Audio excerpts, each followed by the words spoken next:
Nawr fi'n mynd i gyflwyno y siaradwr nesaf i chi, ond bydd dechrau'r sesiwn ychydig yn wahanol, achos byddai'n cyflwyno'r siaradwr tra bod y siaradwr yn anweledig, ac ar ôl i fi wneud y cyflwyniad, bydd y siaradwr wedyn yn ymddangos ac yn dechrau rhoi i chyflwyniad.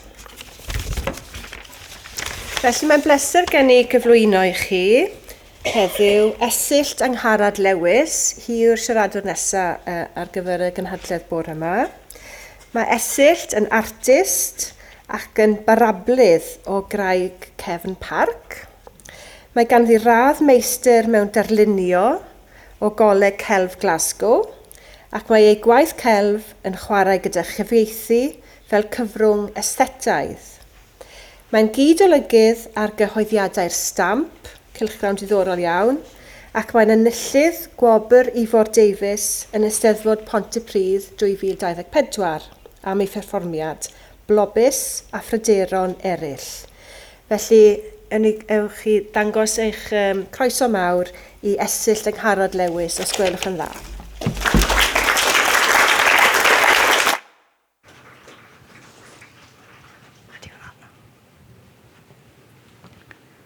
A rhaid i'r iaith ein delweddu?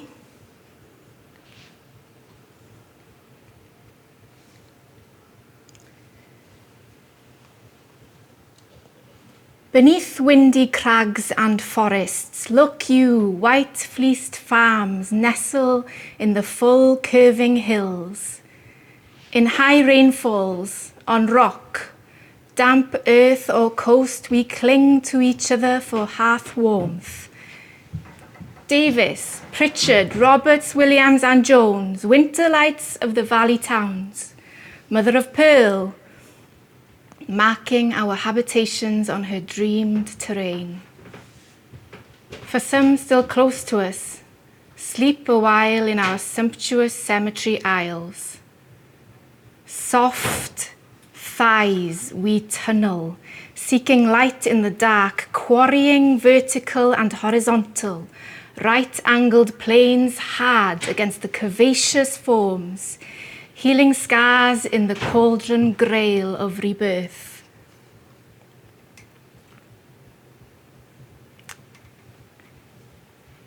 Prifysgol Bangor. Cod post 0057 2G.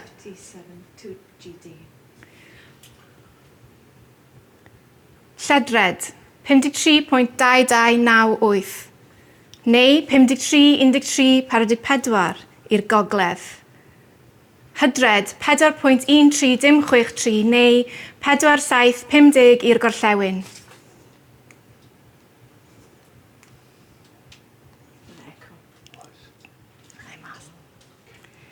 Ti'n eistedd wrth ddesg ym Mhrifysgol Bangor yn meddwl am droedle. Ges di ddim stiwdio, dim archif, dim arweiniad cadarn, ac felly dyma ti'n ceisio creu dy droedle dy hun mewn swyddfa a'i ffenestri mawr yn edrych dros y fennau at Sir Fôn. Edrych heibio'r coleg normal mewn i'r coed. Rwy ti'n meddwl am droedle am dy fod yn ymchwilio i waith Paul Davies a grŵp Beca, yn dilyn gradd doethur ar y pwnc. Celf genedlaetholgar, celf i'r dyn ar fenyw gyffredin, celf tu hwnt i'r oriel, ar stadau tai, ar feisydd steddfod, celf hyll a hardd, iselwael a iasol, celf, sosio, hunan, ymwybodol, celf dros Gymru, dros weithred yn hytrach na delwedd. Rwy ti'n teimlo'n unig. Yn teimlo mai ti yw'r unig berson yn y byd, Cymru, sy'n hydio am y pethau yma, am gelf a'r Gymraeg.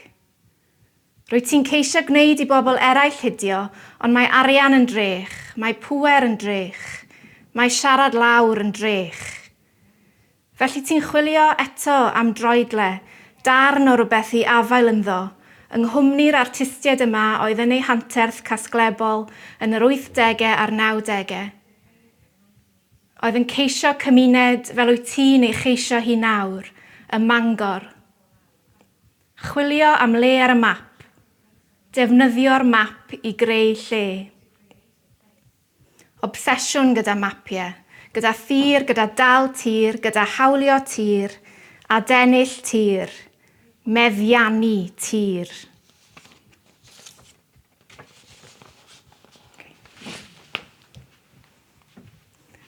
Penclin, Craicefn Parc, Abertawe. Cod post SA654 Lledred 51.708663 neu 51.4231 i'r gogledd, hydred -3.91625 neu 3.5459 i'r gorllewin.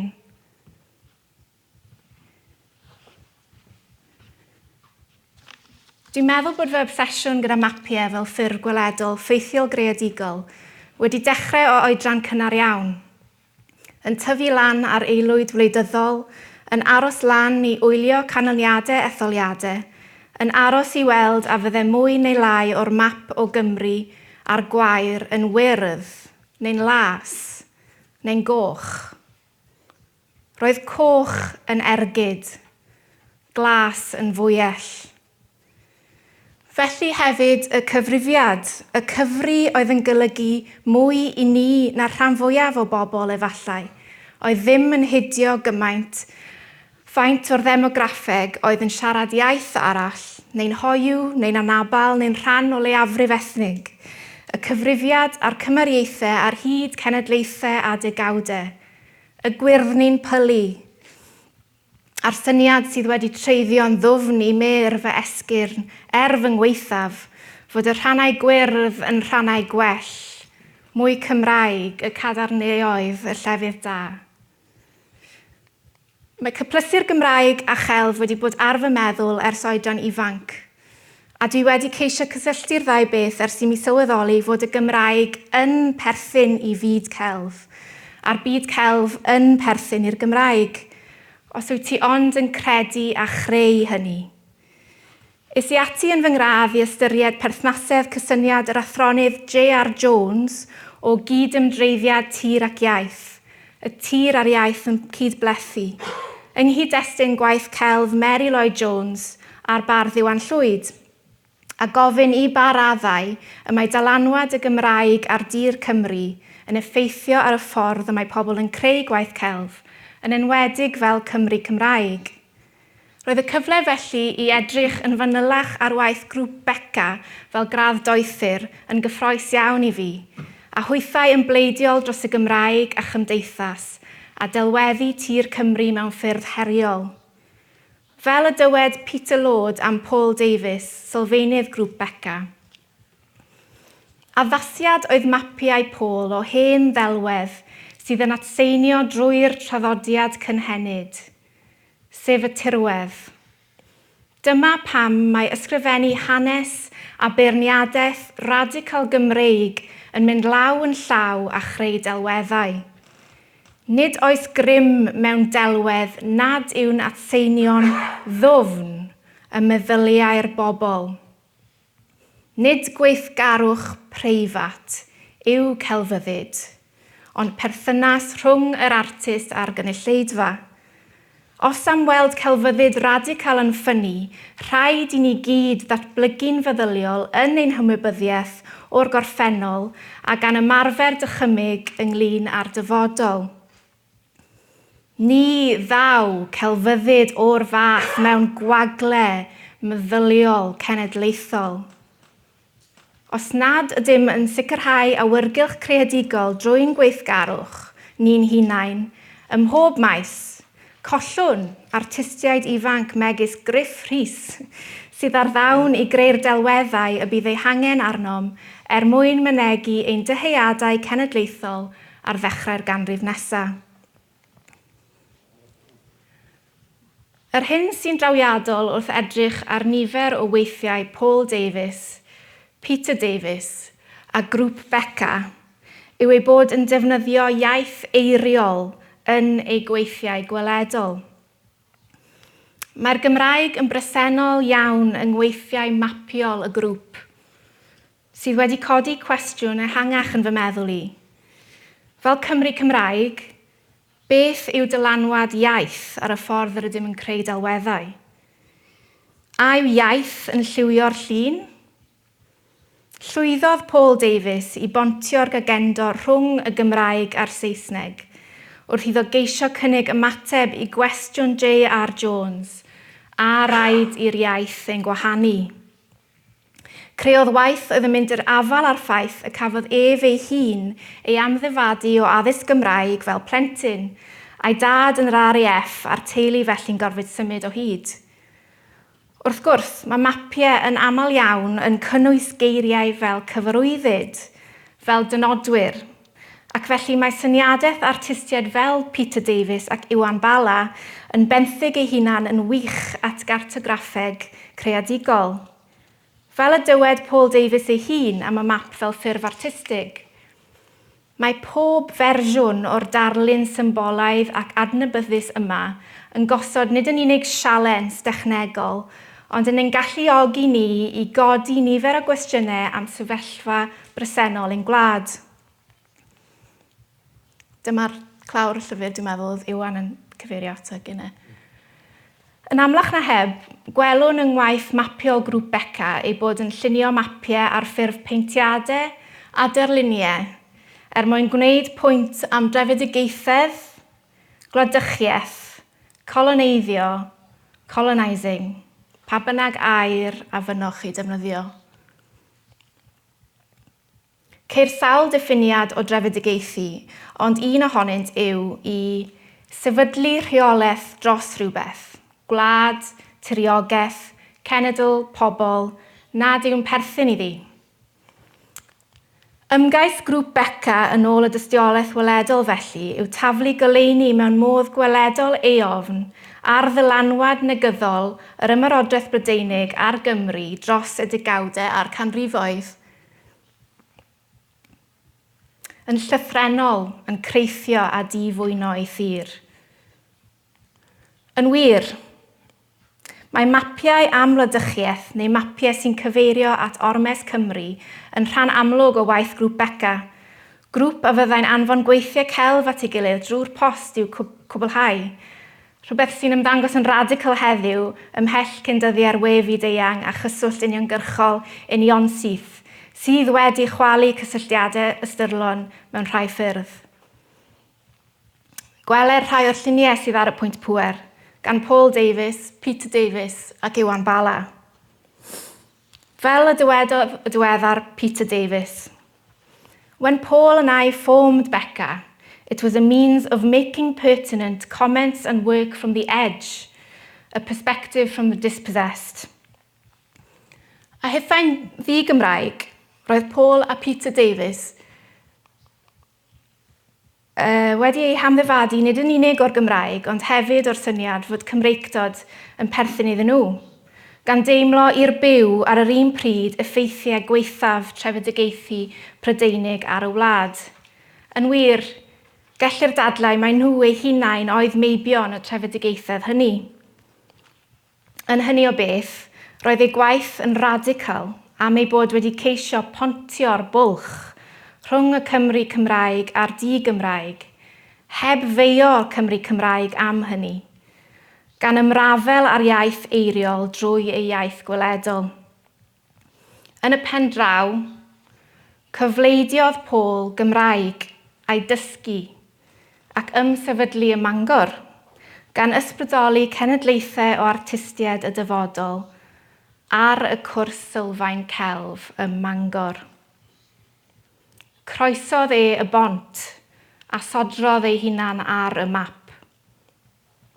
Ond dwi'n credu bod defnyddio iaith eiriol yn ei waith gweledol yn holl bwysig wrth wneud hynny. Mae'r gweithiau sy'n cynnwys geiriau yn gafael cymaint yn gydarnach na'i beintadau heb eiriau yn fy marn i, ond falle bod hwnna'n dangos fy nhuedd i at eiriau.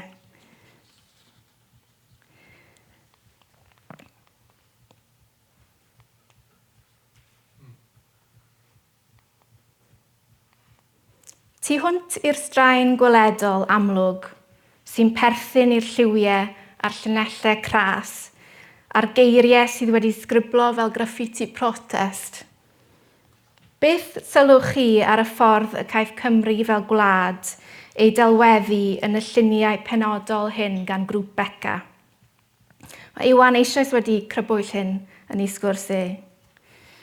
Caiff Cymru ei throi'n wrthrych yn nifer o'r lluniau hyn.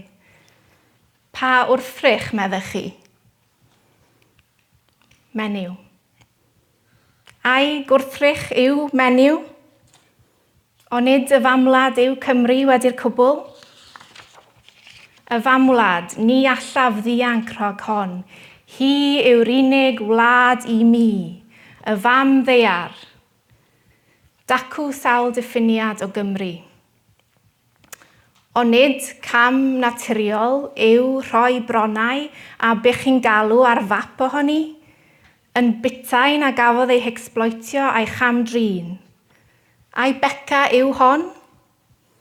Yn wir, ar un wedd gellir gweld y peintiadau hyn fel rhai cydymdeimladwy, yn gweld Cymru fel y ferch gafodd ei chamdrin ac sy'n heiddi parch. Mae hi wedi dioddef yn ddigon hir. Gadewch iddi fod yn rhydd. Dyma gydymdeimlo a chyflwr menyw mewn cymdeithas. Fel trosiad am y gamdriniaeth a ddioddefodd ein gwlad. Ond nid yw hynny'n ddelwedd drawiadol ystyrlon? A yw'r modd y caiff map Cymru ei delweddu fel menyw fod yn ffordd o gyfeirio at gormes menywod hefyd?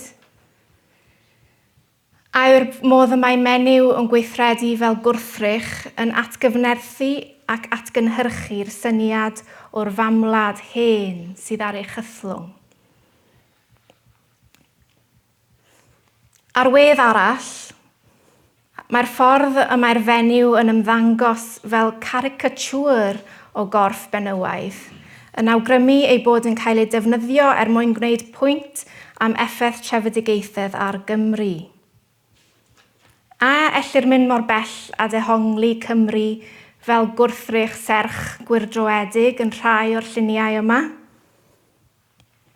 Beth sydd yma? Ai carfan o artistiaid dispossessed sy'n gosod symbol y fenyw fel trosiad o gamdriniaeth y byd o Gymru? Pwy yw'r artistiaid? Paul Davies, Peter Davies, Iwan Bala, Ifor Davies. Mae rhywbeth ar goll. Nid oes enwau menywod ymhlith artistiaid y peintiadau hyn, ond mae menywod yn bresennol iawn yn y peintiadau. Ond gwyddwn yn iawn nad menyw yw Cymru go iawn, ac nid menywod oedd yr anhelaeth o aelodau grŵp Beca.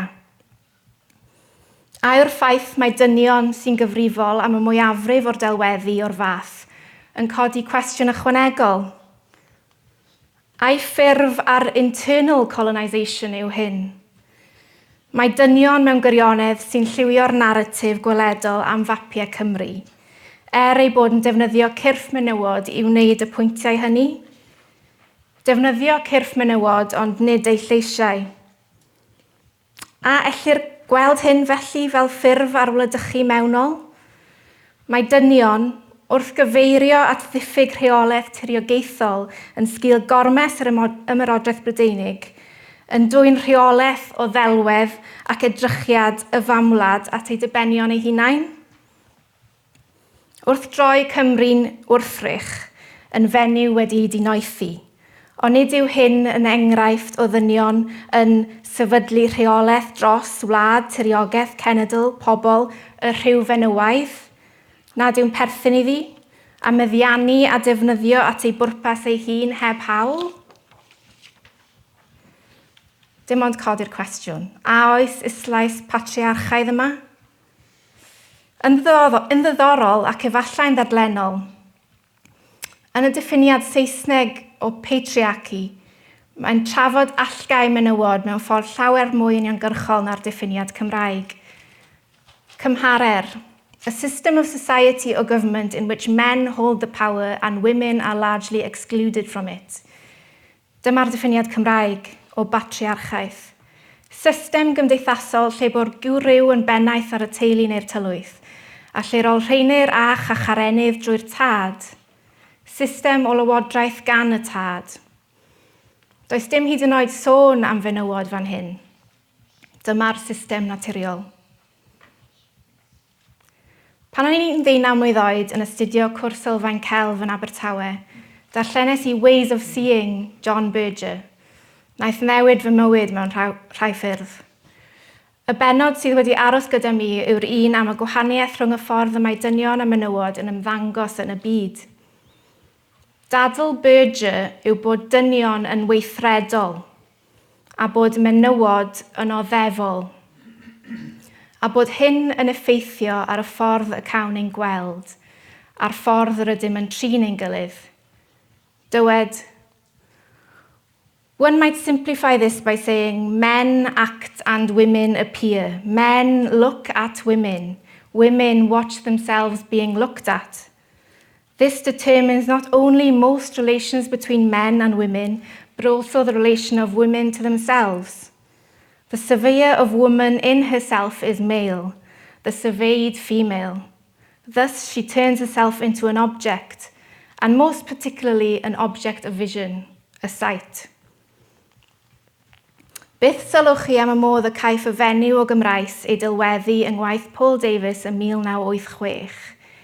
O'i gymharu a ffoster Evan Walters ar gyfer Eisteddfod Abertawe 1926.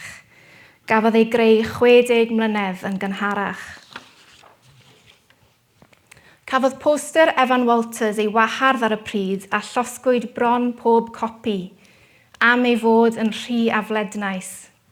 Serch hyn, ym mhoster Evan Walters mae'r fenyw yn gweithredu, yn ei dillad, yn chwipio'r ddraig, ac efallai dyma'n union pam y cafodd ei gwahardd, am ei bod yn gweithredu, ac nid yn wrthrych chwant yn unig. Wrth gwrs, yn ei gyfnod, efallai bod Evan Walters yn ceisio dangos y fenyw fel pechadures yn y print hwn, ac yn gwneud joc ar ben menywod fel aelodau cras, slebogaidd cymdeithas. Ond I mi, mae hwn bellach yn un o'r ddarluniau ffeministaidd mwyaf trawiadol hanes celf Cymru. Dyma ddangos pwysigrwydd felly y weithred o adolygu hanes ac ail-adolygu. Yng nghyfnod Evan Walters, gallai fod y ddelwedd hon wedi bod yn atgas gan fenywod ac yn troi'n destun sen cenedlaethol. Yn llun Paul Davies, mae Cymru yn fenyw noeth wedi ei rhwymo, ei choesau led y pen ar agor a llif o leadau drosti, fel pe bai rhywun yn ei harchwilio. Wrth gwrs, trosiad ar gyfer tir wedi ei exploitio, ei gamddefnyddio yw hwn. Ond mae'n dwyn I gof ddyfyniad Paul Davies am y soft thighs we tunnel a ddarllenais ar y dechrau. Yn ei gyfnod, efallai y byddai menywod wedi dathlu cael delwedd mor gref, ac efallai bod pobl yn dal I ddathlu hynny.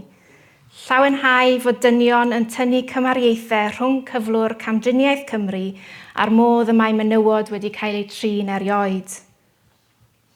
Efallai fod yna fenywod yma heddiw sy'n teimlo'r un peth. Ond mae'n bwysig gofyn y cwestiwn, achos dyma yw y cwestiwn. Pa hawl roddodd menywod I ddynion ein mynddiannu'n weledol fel hyn?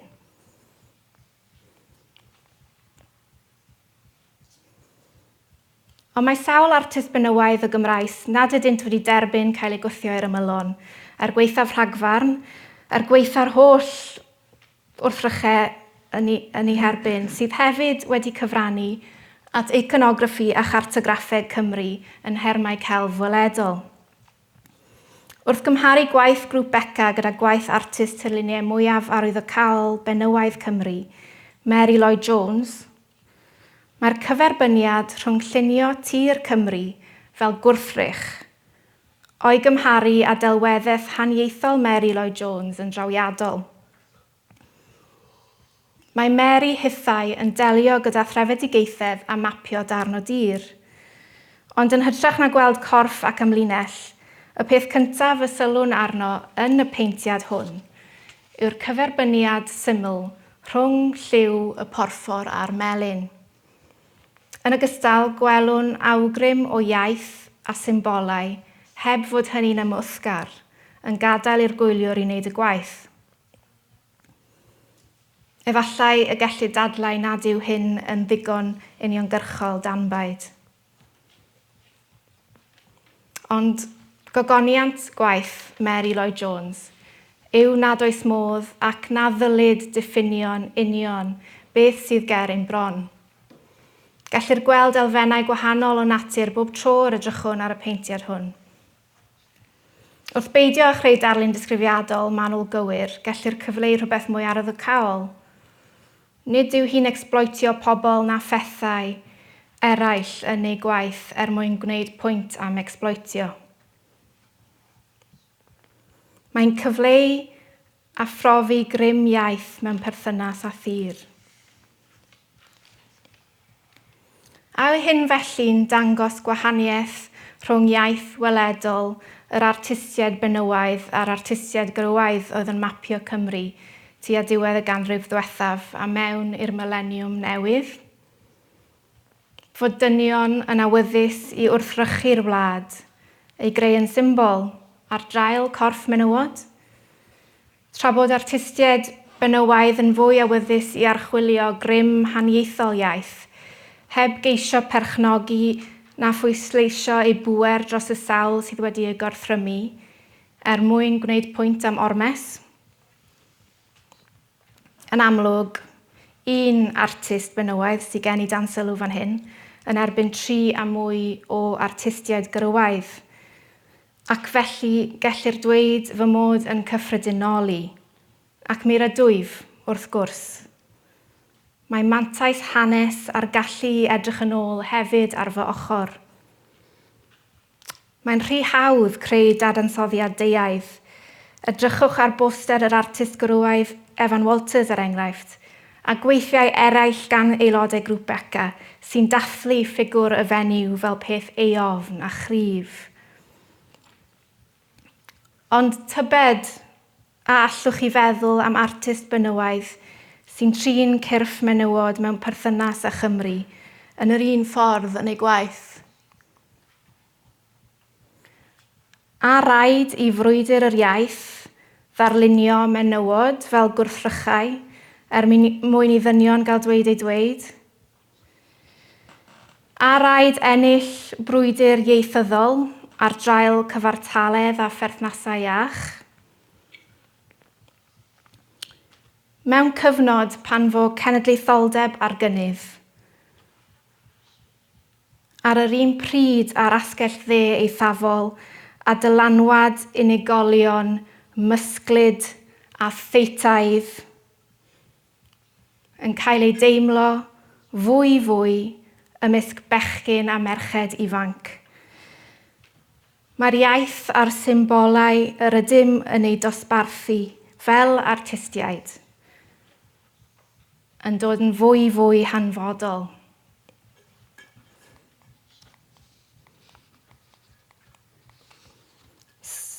Dim 1-27 Stryd Strathair, Glasgow. Cod post G41 3LN. Ti wedi symud nôl i'r Alban, yn rhannol yn sgil cariad at y ddinas a'i phobl, yn rhannol mwyn ceisio ysbrydoliaeth. Ni ddaeth troedle o goed glanau'r fennau y tro hwn. Efallai y bydd gennyt egni un diwrnod, i gyd adeiladu rhywbeth. Fel Beca, nôl yn dy fam wlad. Rwyt ti'n meddwl am y fraint y rwyt ti'n ei mwynhau, y fraint o allu gweithio mewn 2 wlad, mewn 2 iaith, a Lloegr ond yn ffordd osgoi rhwng y ddwy. Rwyt ti'n meddwl am apathy, helaeth, dy gynhedlaeth di, a'r gynhedlaeth hun, a'r gynhedlaeth hynach, a hawliau pobl dan ormes yn gweithygu. Sut mae mapio hynny? Sut mae deall hynny? Rwyt ti'n credu mewn creu cymuned o bobl sy'n cefnogi ei gilydd ac yn herio ei gilydd, ac yn cynnig ei golau gwan i'w gilydd. Rwyt ti'n credu mewn creu pethau da yn Gymraeg, heb orfod cyfaddawdi, heb orfod cyfieithu ar y pryd.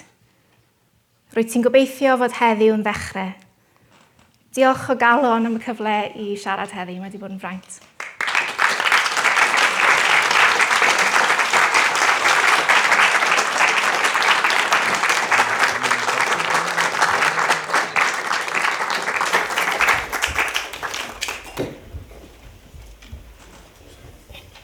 Diolch yn fawr iawn i Esyllt.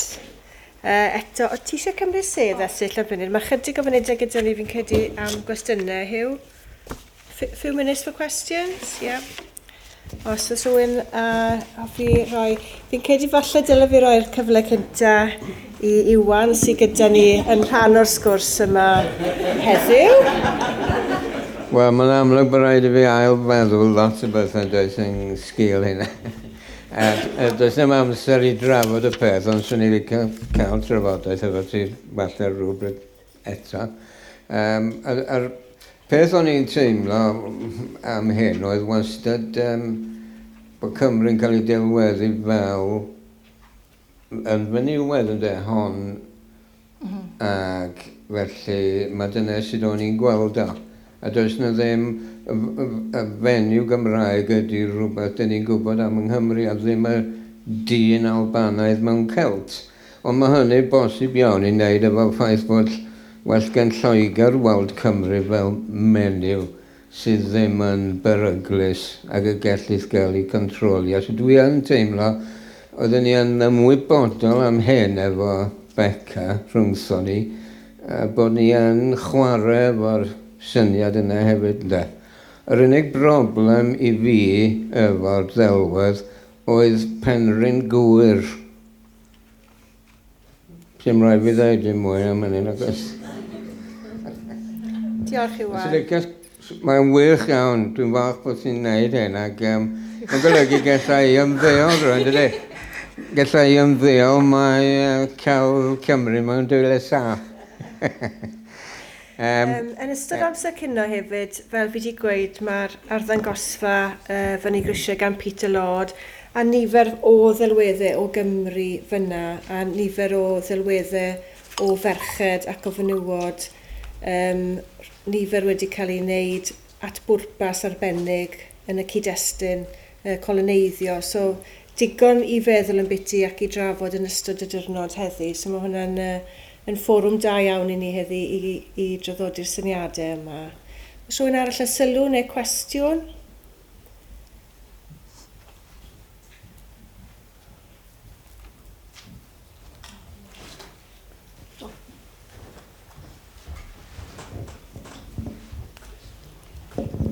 Diolch. Dim ond nodyn bach mewn, diolch i'ch dau. Nes i wir fwynhau ddau sesiwn. A jyst i weid, o ran y sgwrs, os bych chi sy'n neud i ni'n cyhoeddus, fi'n siŵr bydd sawl yn gynulleidfa yn ymwydus iawn i glywed. A mor hyfryd clywed yr ymateb na bod sgyrsiau'n dod ohono'r pethau yma, yn lle jyst ymateb unigol. Fi'n meddwl bod yn werthfawr iawn. Beth mor ddau o'ch chi'n neud, ac yn ddiolchgar iawn bod chi'n rhannu hynny heddi o fyny. So diolch. Os yna gyfle am un cwestiwn arall?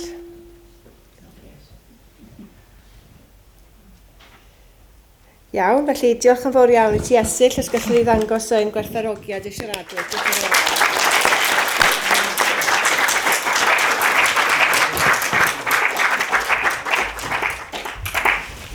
Iawn, a gallai ddiolch ar y pwynt yma hefyd i Heledd sydd wedi bod yn cyfieithu. I'd like to thank Heledd very much for her translation this morning.